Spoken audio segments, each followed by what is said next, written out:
wabarakatuh. Kami dari kelompok materi aliran Al-Muqaddilah. Yang akan kami bahas itu dari asal atau sejarah, ajaran-ajaran aliran dan tokoh-tokoh aliran Al-Muqaddilah. Namun sebelum lanjut, kami ingin mengenalkan anggota-anggota kelompok kami. Saya Laura Lucia. Saya Amelia Putri, absen 5.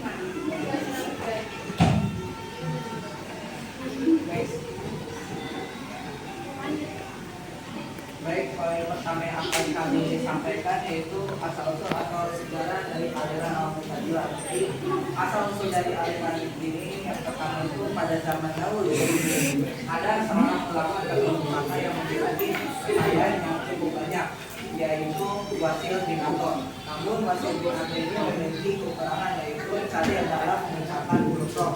Walaupun Wasil bin Athor memiliki kekurangan tersebut, Wasil bin Athor ini mampu berceramah dengan waktu yang cukup lama tanpa mengucapkan huruf roh atau menggantikannya dengan kalimat-kalimat yang lain. Namun memiliki kekurangan yang sama. Hingga pada suatu hari Wasil bin Athor ini sedang mengisi ceramah dan timbullah satu pertanyaan, dan nantinya pertanyaan ini menjadi sebab munculnya aliran Al-Muqaddilah. Pertanyaannya yaitu pelaku dosa besar itu termasuk orang muslim atau orang kafir. Dan pertanyaan tersebut membuat Wasil bin Athor tertarik dan mencari dapat pendapat dari lain.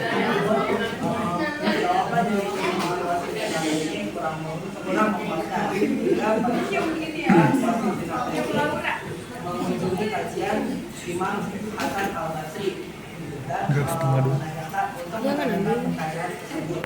Dan pada saat itu juga Wasil bin Athor menyampaikan pendapatnya terkait pendapat Wasil bin Athor ini adalah pelaku dosa besar itu tidak termasuk golongan orang yang muslim dan juga tidak termasuk golongan orang yang kafir. Namun terletak pada posisi atau status yang baru, yaitu pertengahan antara golongan muslim dengan golongan kafir, atau bisa disebut juga al-manzilah bainal manzilatain. Namun pendapat yang dikemukakan oleh Wasil bin Athor ini ditolak oleh Imam Hasan Al-Basri karena menurutnya pemikiran Wasil bin Athor ini tidak masuk akal atau aneh. Dan dari sinilah Wasil bin Athor memisahkan dirinya dari kelompok yang bertentangan dengan pemikirannya. Lalu selanjutnya ada ajaran pokok dari aliran Al-Muqaddilah. Yang pertama, Nafi al-Sifat, yang berarti peniadaan sifat. Maksud dari peniadaan sifat ini, jadi aliran Al-Muqaddilah ini menolak semua sifat-sifat Allah Subhanahu wa Ta'ala yang sama dengan sifat-sifat yang dimiliki oleh manusia. Nah, jadi sifat-sifat yang diyakini oleh aliran Al-Muqaddilah ini terbagi menjadi dua bagian. Yang pertama itu sifat dzatiyah atau sifat-sifat yang pada hakikatnya itu ada pada Tuhan itu sendiri. Contohnya itu seperti wujud, tidak, makhluk, dan lain sebagainya. Yang kedua itu ada sifat fi'liyah atau sifat-sifat yang mengandung arti perbuatan yang ada hubungannya dengan makhluk-makhluk ciptaannya, seperti menciptakan, memberikan rezeki, dan lain sebagainya. Baginya yang kedua itu adalah Tuhan. Prinsip dari ajaran Al-Muqaddilah yaitu keadilan. Jadi di sini Tuhan itu maha adil, tapi keadilannya hanya bisa dipahami oleh orang yang memiliki kuasa atas segala kebebasannya. Misalkan seseorang memerintahkan kepada perintah itu ditolak. Nah, ini tidak menunjukkan keadilan, dan keadilan ini hanya bisa didapatkan oleh kekuasaan.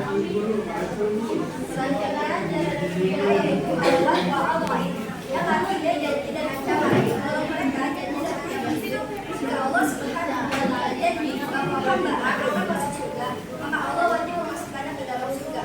Jika Allah berjanji atau jika Allah mengancam hamba akan masuknya apa, Allah wajib memasukkannya ke dalam neraka. Dan ini salah pemahaman. Kenapa? Karena yang pertama, tidak ada yang wajib bagi Allah. Seperti yang kita tahu, Allah itu maha berkuasa, jadi tidak ada hal apapun yang wajib bagi Dia. Dan yang kedua, jangan bilang dan Dengan filar janji dan ancaman itu, mereka tidak mengakui konsep syafaat, yakni tidak ada manusia yang mensyafaatkan orang lain untuk masuk surga dan tidak masuk neraka, termasuk Nabi Muhammad SAW. Dan ini menyimpang dari apa yang disebutkan dalam hadis sahih dan Al-Quran Al-Karim. Selanjutnya yang keempat adalah al-manzilah bain al-manzilatain. Ajaran Bapak ini membahas tentang orang muslim yang meninggal dalam keadaan pernah melakukan dosa besar dan belum taubat.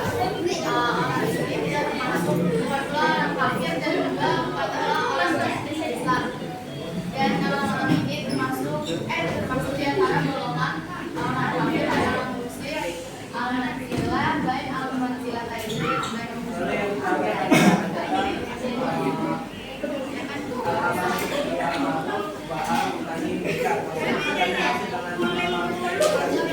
mengajak seseorang untuk melakukan segala kebaikan dan menghindari segala kemungkaran.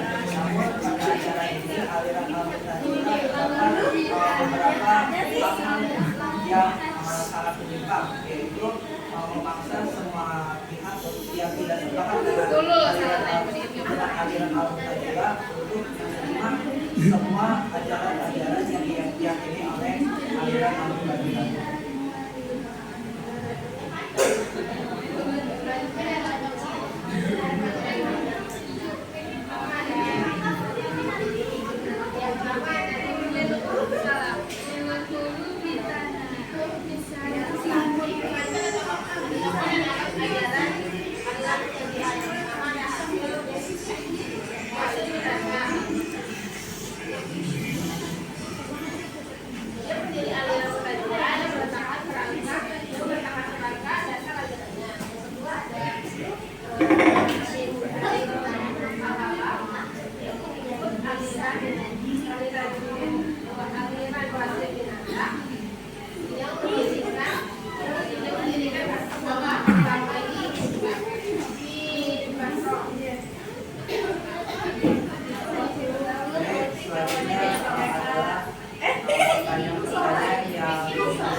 Saya Muhammad Arif Prasetyo dari kelompok 3. Saya ingin bertanya, siapakah tokoh yang membuat aliran Mu'tazilah ini maju?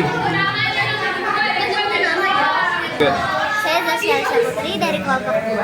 Saya ingin menanyakan, dalam ajaran Allah wa al-Wahid akan ditempatkan di manakah seorang hamba yang banyak berbuat dosa, lalu beliau meninggal dunia tetapi belum sempat untuk bertaubat? Nama saya Salsabila Ratu Purwanto dari absen 31 kelompok 5. Mau tanya, bisa disebutin nggak contoh tokoh-tokoh dari aliran? Saya Salsabila Ratu Purwanto dari kelompok 5. Mau tanya, apakah aliran Mu'tazilah masih ada hingga saat ini? Baik, kami sampaikan terkait aliran al-Mu'tazilah, kurang lebihnya mohon maaf. Wabillahi taufiq.